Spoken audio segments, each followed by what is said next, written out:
Hello అండి. కొంతమంది patients రెగ్యులర్‌గా చూస్తుంటాం. మూతి వంకర పోవటం, అలాగే అటువైపు కన్ను మూతపడకపోవటం, చెవి నొప్పి రావటం, తినడానికి ఇబ్బందిగా ఉండటం, ఆ వైపు నుంచి నోట్లో నుంచి చొంగ కారటం ఇలాంటి లక్షణాలతో వస్తుంటారండి. ఈ కండిషన్‌ని బెల్స్ పాల్సీ అంటారు. ఇది ఎందుకు వస్తుంది? దీనికి సంబంధించిన కారణాలేంటి? దానికి సంబంధించిన ట్రీట్మెంట్ ఏంటి అనేది సింపుల్‌గా అర్థమయ్యే రీతిలో డిస్కస్ చేసుకుందాం రండి. హలో అండి. నేను మీ doctor B. Vidyasagar, ENT surgeon, Ponnuru. Welcome back to my channel. ఈ బెల్స్ పాల్సీ అంటే సింపుల్‌గా చెప్పాలంటే ముఖ పక్షవాతం అండి. టెంపరరీ ఫేషియల్ పారాలిసిస్ అంటారు.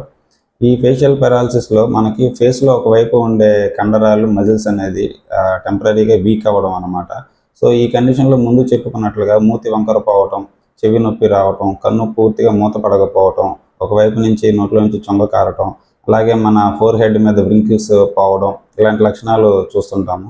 అసలు ఈ కండిషన్ అనేది, ఈ వీక్‌నెస్ అనేది ఎందుకు వస్తుంది అంటే, మన ఈ ఫేషియల్ మజిల్స్ సంబంధించినటువంటి నర్వ్ సప్లై అనేది ఫేషియల్ నర్వ్ అనే సెవెంత్ క్రేనియల్ నర్వ్ ద్వారా ఈ నర్వ్ సప్లై అనేది జరుగుతుందండి.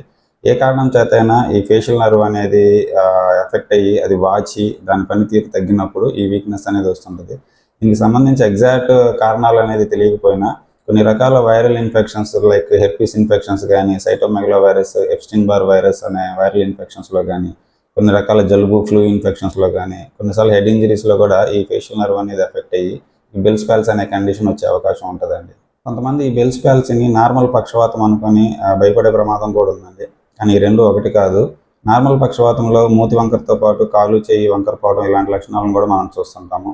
నార్మల్ పక్షవాతం అనేది జనరల్‌గా ఈ బ్లడ్ వెసల్స్‌లో ఏదన్నా క్లాట్స్ ఏర్పడి బ్రెయిన్‌కి బ్లడ్ సప్లై సరిగ్గా అందకపోవటం వల్ల, లేదంటే హైపర్ టెన్షన్ బీపీ సడెన్‌గా రైజ్ అయినప్పుడు ఆ రక్తనాళాలు చిట్లి బ్రెయిన్ టిష్యూకి బ్లడ్ సరఫరా సరిగ్గా అందనప్పుడు వచ్చే కండిషన్ అండి పారాలిసిస్ అంటే.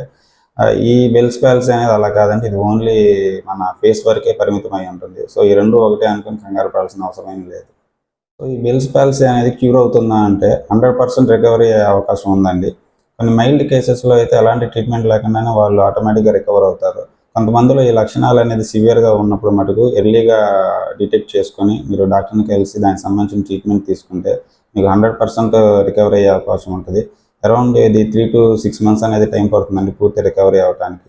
దీనికి సంబంధించి కొన్ని రకాల కార్టికోస్టెరాయిడ్స్ ట్రీట్మెంట్ గానీ, కొన్ని రకాల యాంటీవైరల్ ట్రీట్మెంట్స్, అలాగే ఫిజియోథెరపీ ఇలాంటి సపోర్టివ్ కేర్‌తో ఈ కండిషన్ నుంచి పూర్తిగా బయటపడవచ్చు. ఇలా డయాబెటిస్, హైపర్ టెన్షన్ ఇలాంటి కండిషన్స్ ఉన్నప్పుడు వాటిని కంట్రోల్‌లో పెట్టుకోవటం, ఒబెసిటీ ఉన్నప్పుడు బరువు తగ్గడానికి ప్రయత్నించడం, మంచి డైట్ తీసుకోవటం, ఇలాంటి కొన్ని రకాల లైఫ్ స్టైల్ చేంజెస్‌తో ఈ బెల్స్ పాల్సీ కానీ, మేజర్ పారాలిసిస్ ఇలాంటి కండిషన్స్ మనం రాకుండా మనం కంట్రోల్‌లో పెట్టుకోవచ్చు.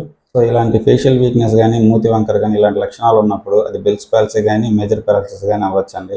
సో, ఇలాంటి లక్షణాలు ఉన్నప్పుడు మీరు లేట్ చేసుకోకుండా దగ్గరలో ఉన్న డాక్టర్‌ని కలిసి దానికి సంబంధించిన ట్రీట్మెంట్ అనేది మీరు స్టార్ట్ చేసుకోవాలి. బెల్స్ పాల్సీ అయితే మనం ఎంత ఎర్లీగా ట్రీట్మెంట్ స్టార్ట్ చేస్తే అంత 100% రిజల్ట్ ఉంటదండి. ఈ మేజర్ పారాలిసిస్‌లో కూడా మనం ఎంత ఎర్లీగా ట్రీట్మెంట్ స్టార్ట్ చేస్తే దాని తీవ్రతననేది మనం అంత త్వరగా కంట్రోల్ చేసుకోవచ్చు. So, early diagnosis, early treatment, better results. Thank you.